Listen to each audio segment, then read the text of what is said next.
श्री कृष्ण। स्वागत है आप सभी का मेरे H S Bhardwaj YouTube channel पर। 21 जून निर्जला एकादशी, बड़ी एकादशी।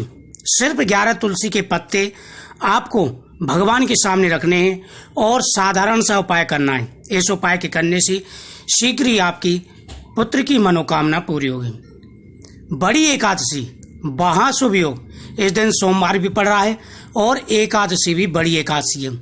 इस दिन आपको भगवान के सामने दीपक जला करके और 11 तुलसी के पत्ते अर्पण करने हैं। मंत्र में लास्ट में दिया हुआ है, मंत्र जरूर रख लें।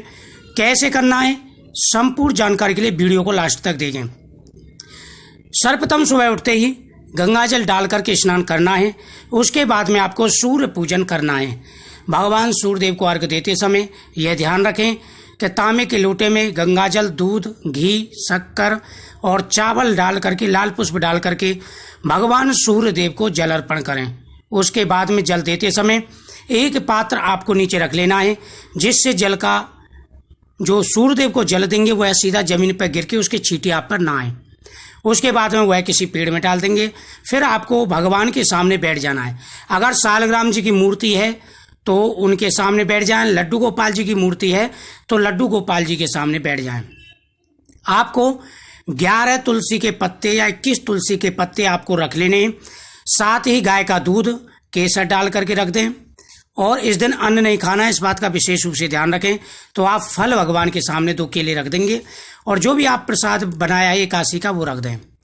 उसके बाद आपको क्या करना है कि एक तुलसी की माला लेनी है। ध्यान रहे इसमें तुलसी की माला का प्रयोग करें। अगर आपके पास पहले से तुलसी की माला है तो वह प्रयोग कर लें, और नहीं तो आप रुद्राक्ष की माला भी प्रयोग कर सकते हैं। रुद्राक्ष की माला प्रत्येक जाप में चल जाती है। तो आप आसन बिछा करके भगवान के सामने बैठ जाएंगे और ये तुलसी की ऐसी माला होती है, आप स्क्रीन पर देख सकते हैं। और तुलसी की मंजरी भी अगर मिल जाती है तो वह भी थोड़ी सी तोड़ करके साइड में रख लें।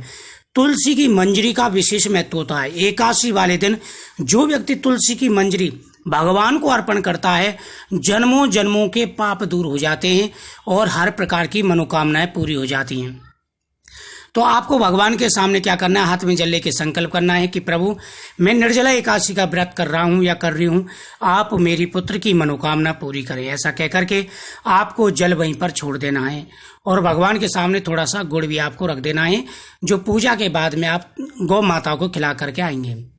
अब आपको क्या करना है कि भगवान के सामने बैठ करके संतान गोपाल मंत्र का जाप करना है। मंत्र मैंने लास्ट में दिया हुआ है, वहां से आप उतार देख करके लिख लें और रख लें।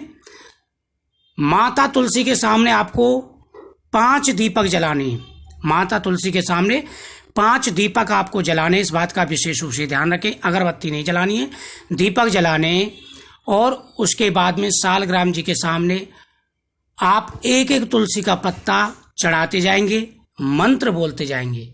देव की सुध गोविंदम वासुदेवम जगतपते देहि में तरम कृष्णम त्वामहं शरणोगतः।